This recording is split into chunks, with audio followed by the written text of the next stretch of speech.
In case you missed it, here are 3 things you need to know from this week's 300th episode of AEW Dynamite. First, Hangman Page kicked off the show with a promo where he demanded that Jon Moxley make their AEW World Title match a Texas Death Match.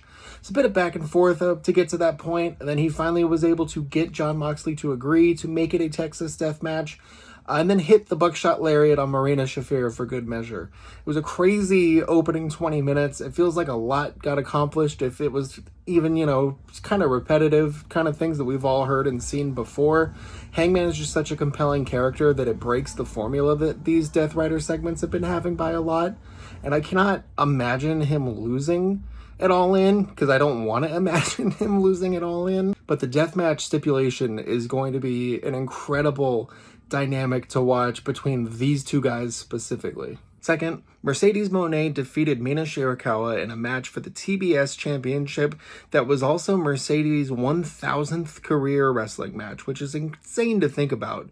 Think about the time that she missed with injuries, the time where she wasn't working as much, and it's crazy to think that she's wrestled that much and is still so relatively young in the business. The match was great. It took a little bit to get going. They were a little awkward at first, but I thought once the second half of the match kicked in and they sped up, it was a really, really good, fun match. It's also the only women's match, and for being the 300th episode of Dynamite, I would have thought they would have celebrated and put more focus on their women's division because of how strong it's been, and more importantly, how consistently strong it's been. So that was a bit disappointing, even if it was a great match. And third, Kazuchika Okada and Kota Ibushi faced off in the main event, which was an incredibly surreal scene. Yes, these guys may both be in different points of their careers compared to when they had those wars in New Japan, but what a sight to see those two in the middle of an AEW ring. It was a fun match still. It was hyper competitive. The crowd got super into it. Ibushi continues to look so good and so healthy compared to when he was last in an AEW ring. It's incredible. I'm so happy to see that he's moving better and just seems to be all around doing better.